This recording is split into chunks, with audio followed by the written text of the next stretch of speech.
This is a podcast by the Business Times. Welcome to Wealth with BT. Learn to protect and grow your wealth in this monthly podcast series by the Business Times, hosted by BT Wealth editor Genevieve Cua. This episode is brought to you by Sept by Prudential. How do you feel about living to your 90s or even 100? If you are currently fairly young, in your 20s or 30s, that may seem like a very remote possibility. But it's a prospect that you shouldn't dismiss out of hand. Life expectancy in Singapore is steadily creeping upwards. Today, a person at 65 can expect to live to nearly 85 for males and about 88 for females. And the number of centenarians, people who are age 100 and older, has doubled over the past 10 years, from about 700 in 2010 to about 1,500 in 2020. Longevity has many serious implications, so you can't be blamed if you're not exactly enthusiastic at the prospect of a very long life. One big worry is your finances. If you live until your 90s, your retirement savings will have to last more than 30 years, assuming you retire at 60. Many would say they do not want to live until a very old age if their health were to deteriorate and leave them with a very poor quality of life.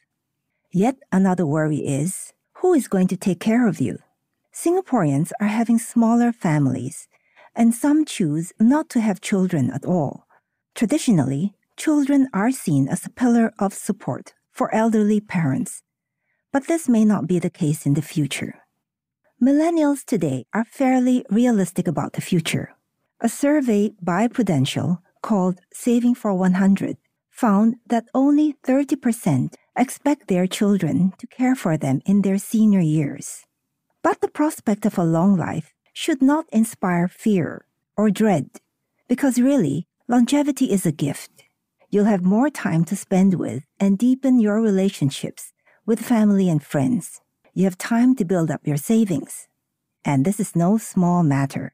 And you have time to pursue personal aspirations that may be totally unrelated to your career, which can give you a deeper sense of satisfaction and fulfillment. But how do you make this leap from fear to optimism and confidence?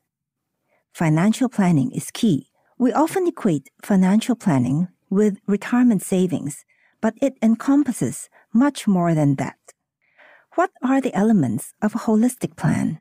First, there is financial wellness planning to help you achieve your financial goals, whether it is children's education, retirement savings, or a plan to pay up your home loan in full. Second is protection planning. And third is the nurturing and development of your personal intangible assets, which include your talents, health, your network of family and friends. We'll talk more about intangible assets in a while. In almost all these aspects of financial planning, longevity is your friend.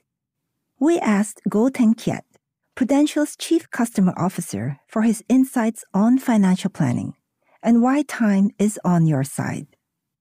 It is important to have proper financial planning to identify the goals and, more importantly, the gaps to achieve them in all our different life stages. Building one's retirement nest egg is no different, and this is where time is actually an interesting element here. With a longer time span or longer lifespan, we have to prepare even more, and at the same time, we have more time to accumulate wealth. With a longer lifespan, we have a longer runway to build our wealth and ride out any market volatility.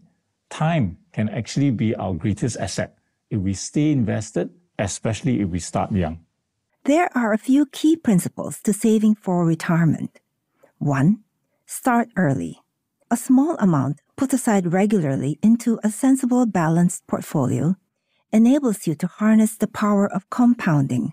Even $100 or $200 a month invested regularly could grow into a sizable pot in 20 or 30 years. 2. Decide on a strategic asset allocation, which is the balance of stocks and bonds for your portfolio. When you are young, you can put in a greater amount into equities, but it also may be as simple as a 50-50 balance of equities and bonds, and stick to it. 3. Be diversified. That means to make sure your eggs aren't put into very concentrated investments like single stocks or even bonds. This ensures that you are cushioned against specific stock or market risks. Bear in mind that it is important to take some risk because your deposits earn practically nothing.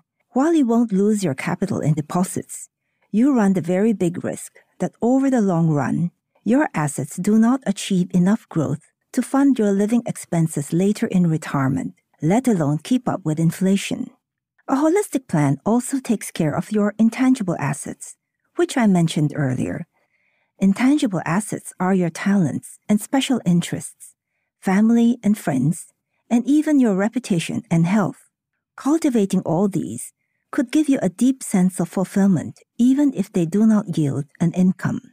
Intangible assets cannot be priced or traded like financial assets, but their value may rise with time and help sustain us over a long life. You're listening to Genevieve Cua, host of Wealth with BT. Do follow our podcast on Apple Podcasts, Spotify, or Google Podcasts. Like us and give us a rating. Now back to our episode brought to you by Ascend by Prudential. There is yet another thing that can help you to make that leap into viewing longevity with optimism and hope. It is to change your mindset about life's phases. This is the central proposition of a book by Linda Grattan and Andrew Scott called The 100-Year Life. We typically think of our life in 3 phases. The first phase is education, which may take us into our mid-20s. Then there is career, which may last until 60.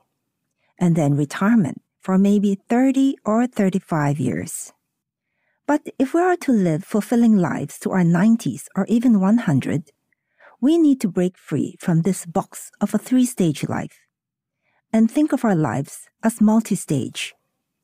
Education, for example, need not be confined to the first phase of our lives. We can pursue education as we work, and even in retirement, anytime we feel we need it. And your income-earning phase need not be confined to your traditional working years. In fact, your talents can earn you an income well past retirement. Goh Theng Kiat is Prudential's Chief Customer Officer. He earlier told us why time is so important in financial planning. We asked him where financial planning fits into a multi-stage life.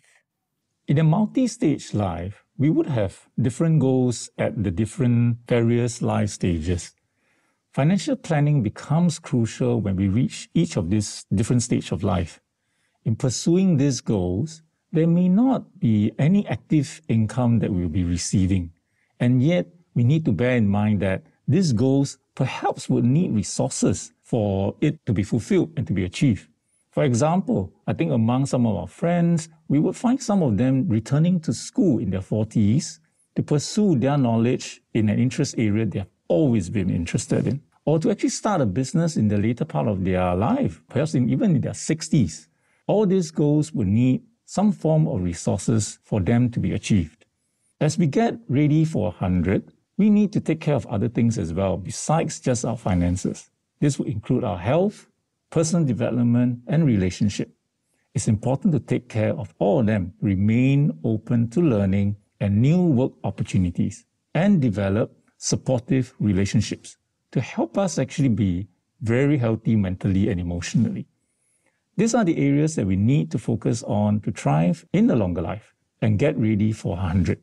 This will enable us to approach longevity with greater confidence and peace of mind. We've just heard from Prudential's Goh Theng Kiat. The key is to have an open mind about your life stages and to keep improving ourselves and our many relationships. And get started on a financial plan, which you'll find very empowering. That's it for now.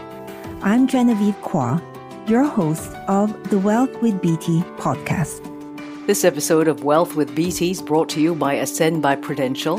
In the next episode, we're going to look into how to balance multiple financial goals at the same time. That was an SBH podcast by the Business Times. Find us on Spotify, Apple or Google Podcasts, or streaming on Google Home. Do feedback to us at podcast@sbh.com.sg. You can also check out more podcasts on various topics at the Straits Times, the Business Times, and Money FM 89.3. Any financial or investment information in this podcast is for use in Singapore only and is intended to be for your general information. Any particular investment or decision should only be made after consulting with a fully qualified financial advisor.